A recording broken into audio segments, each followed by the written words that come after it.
Herbal antiseptic cream, green ointment.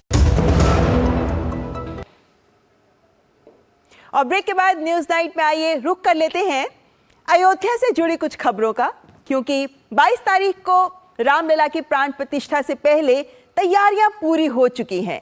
क्या कुछ तैयारियां हैं, आइए ये भी तस्वीर आपके सामने रखते हैं। कुछ बिंदु आपके सामने रखना चाहेंगे, क्योंकि श्रद्धालु बड़ी तादाद में आएंगे तो बहुत सी तैयारियां पुख्ता हैं। क्योंकि अगर हम सिक्योरिटी को देखकर बात करें तो हम पाते हैं कि सुरक्षा को लेकर पुख्ता इंतजाम, पूरे शहर में सीसीटीवी कैमरे से निगरानी करने का पूरा इंतजाम किया गया है। यानी आप ये कह सकते हैं कि थल, नभ, जल तीनों स्तर पर सुरक्षा के पुख्ता इंतजाम है। और इस वजह से एसडीआरएफ की बात करें, एनडीआरएफ की बात करें, तमाम सुरक्षा बल, उन्हें पूरी जिम्मेदारी दी गई है, उनकी टीमें भी तैनात हो चुकी हैं। ऐसे में सुरक्षा के तो इंतजाम है ही, लेकिन साथ ही साथ सरयू में भी पेट्रोलिंग की जाएगी बोट के माध्यम से। तो जैसा मैंने कहा, थल, नभ, जल तीनों स्तर पर सुरक्षा कड़ी। लेकिन साथ ही हवा की बात करें तो यहाँ एंटी ड्रोन सिस्टम के माध्यम से पूरी सुरक्षा की गई है। श्रद्धालु चूंकि भारी तादाद में आएंगे, इसलिए विशेष स्वास्थ्य इंतजाम भी किए गए हैं। अस्पतालों में डॉक्टरों की संख्या बढ़ाई गई है, अतिरिक्त बिस्तर भी लगाए गए हैं इत्यादि। कुंभ मेले की तर्ज पर स्वच्छता का भी खास ध्यान रखा जा रहा है। स्वच्छता कर्मचारी तो लगे ही हैं अतिरिक्त, लेकिन साथ ही साथ अगर हम देखें तो प्लास्टिक मुक्त अयोध्या नगरी का पूरा प्रयास किया जा रहा है। स्वच्छ शहर बनाए जाए, डस्टबिन लगाए जाए जगह जगह पर इत्यादि, जो जो कदम उठाए जाने चाहिए स्वच्छता को लेकर वो उठाए गए हैं। साथ ही लखनऊ, वाराणसी, प्रयागराज से अयोध्या तक ग्रीन कॉरिडोर भी बनाया गया है। और ये कुछ पहल हैं जो स्वास्थ्य को लेकर की गई हैं। लेकिन श्रद्धालु जब आएंगे तो उनको बहुत सी सुविधाएं चाहिए, जैसे अतिरिक्त पार्किंग की बात करें, अतिरिक्त बिस्तरों की बात करें, आश्रय स्थलों में अतिरिक्त बिस्तरों की बात करें, या भोजन भंडारे की बात करें इत्यादि। ये सभी सुविधाएं श्रद्धालुओं के लिए मुहैया हो सके, इसे भी सुनिश्चित किया गया है। लेकिन साथ ही एक टूरिस्ट ऐप है जिसे 14 जनवरी को लॉन्च किया जाएगा। और जो लोग अयोध्या जाना चाहते हैं उन सबसे ये अनुरोध कर रही हूं कि वे इस टूरिस्ट ऐप को जरूर डाउनलोड कर लें, ताकि उन्हें कुछ भी जानकारी चाहिए वो उन्हें इस टूरिस्ट ऐप से मिल पाएगी। क्योंकि ये 14 जनवरी को लॉन्च किया जाएगा, जिसके बाद ये टूरिस्ट हेल्प आपके लिए महत्वपूर्ण हो जाएगा। इसके अलावा अगर आप श्रद्धालु वहां पहुंचते हैं तो जाहिर है कि यातायात को भी सुगम किया जाना बेहद जरूरी है। तो अतिरिक्त बसें हैं, चाहे ई रिक्शास की बात करें, पिंक ऑटोस महिलाओं के लिए बात करें, ये सब तो वहां मुहैया कराए ही जाएंगे। साथ ही साथ साइन बोर्ड जगह जगह पर लगे हुए आपको नजर आएंगे, और वो ये दिखाते हैं कि जब रामलला की प्राण प्रतिष्ठा इस राम मंदिर में होगी तो अयोध्या में आने वालों को कोई मुश्किल ना हो। लेकिन साथ ही अयोध्या को चूंकि हम जानते हैं कि अंतर्राष्ट्रीय स्तर का एयरपोर्ट मिल चुका है, नाम हम जानते हैं महर्षि वाल्मीकि अंतर्राष्ट्रीय हवाई अड्डा, और अब अयोध्या और अहमदाबाद के बीच सीधी उड़ान शुरू हो गई है। इससे श्रद्धालुओं को अहमदाबाद से अयोध्या और अयोध्या से द्वारका धाम, सूरत, सोमनाथ आदि पवित्र स्थलों पर यात्रा करने में भी आसानी होगी।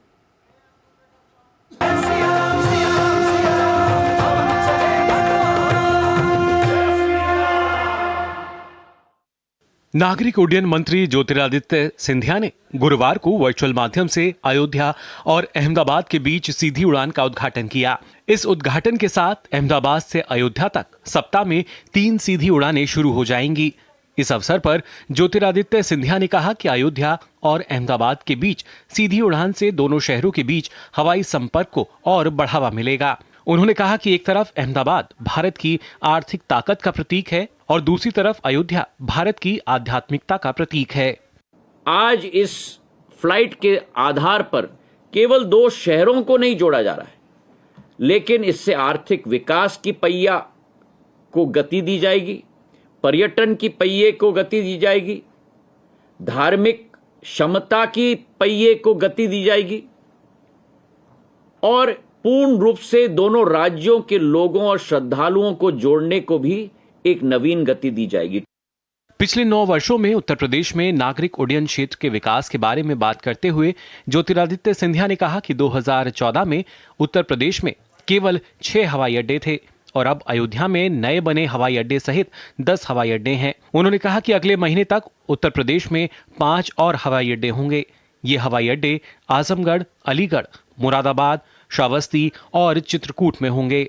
ज्योतिरादित्य सिंधिया ने कहा कि इसके अलावा इस साल के अंत तक जेवर में एक अंतर्राष्ट्रीय हवाई अड्डा भी तैयार हो जाएगा। उत्तर प्रदेश के लिए 5 नए हवाई अड्डे अलीगढ़, आजमगढ़, श्रावस्ती, चित्रकूट और मुरादाबाद 5 एक साथ हम आने वाले दिनों में अगले 1 माह के अंदर ही हम लोग उसका लोकार्पण करेंगे।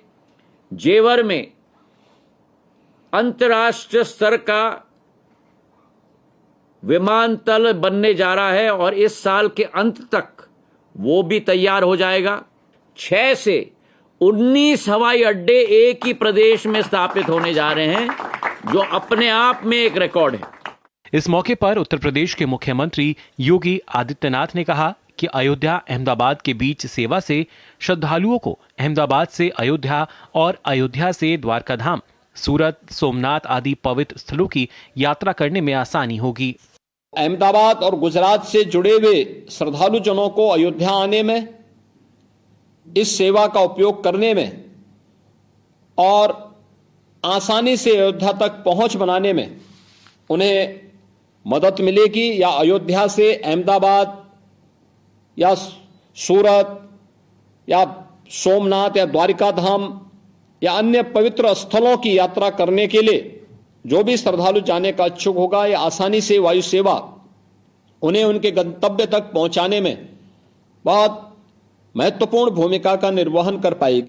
नागरिक उड्डयन मंत्री ने बताया कि वर्तमान में महर्षि वाल्मीकि अंतर्राष्ट्रीय हवाई अड्डा 6500 वर्ग मीटर के क्षेत्र में बनाया गया है, जिसमें व्यस्त समय में 600 हवाई यात्रियों को संभालने की क्षमता है, जिसे अगले चरण में 50,000 वर्ग मीटर तक विस्तारित किया जाएगा और क्षमता को 3,000 यात्रियों तक बढ़ाया जाएगा। इसी प्रकार 2200 मीटर लंबे रनवे को बढ़ाकर 3700 मीटर तक किया जाएगा, ताकि अंतर्राष्ट्रीय उड़ानों के लिए बड़े विमान भी अयोध्या से ही चल सकें।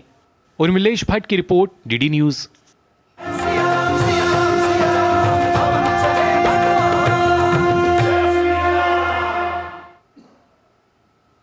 तो राम मंदिर में रामलला के दर्शन करने के लिए जो अभिलाषी हैं, उनके लिए कह सकते हैं कि अयोध्या के लिए उड़ान शुरू हो चुकी है।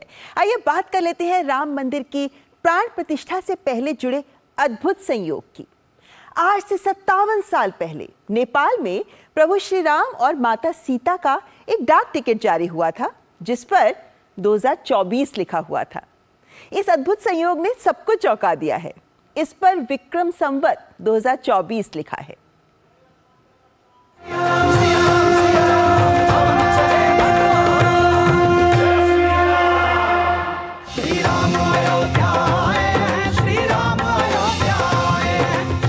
श्री राम मंदिर प्राण प्रतिष्ठा की तैयारियां जोरों पर हैं। इस बीच नेपाल में 57 साल पुराना श्री राम सीता का डाक टिकट सामने आया है। यह डाक टिकट 18 अप्रैल 1967 को रामनवमी पर जारी हुआ था। संयोग से डाक टिकट पर साल 2024 लिखा है, जो राम मंदिर की प्राण प्रतिष्ठा के कारण चर्चा में है। डाक टिकट पर विक्रम संवत के अनुसार साल 2024 का जिक्र है। विक्रम संवत अंग्रेजी कैलेंडर से 57 साल आगे चलता है। इसी कारण साल 1967 में विक्रम संवत 2024 जिक्र था। इसी वजह से 1967 के डाक टिकट पर 2024 लिखा हुआ है।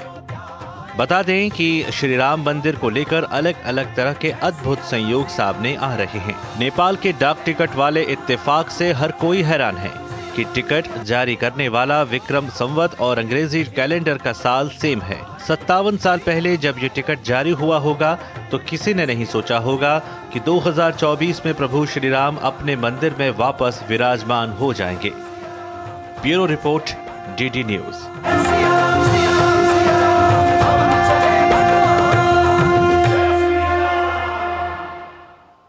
तो श्री राम लला की प्राण प्रतिष्ठा से पहले श्री राम को लेकर, रामायण को लेकर, अयोध्या को लेकर बहुत से ऐसे तथ्य हैं जो लगातार सामने आ रहे हैं।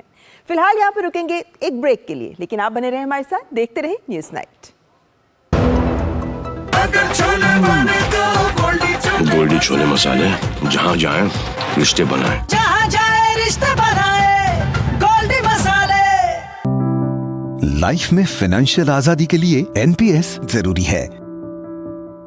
रिटायरमेंट में फाइनेंशियल आजादी रहे जारी, एनपीएस से आज ही करे तैयारी। एनपीएस जरूरी है।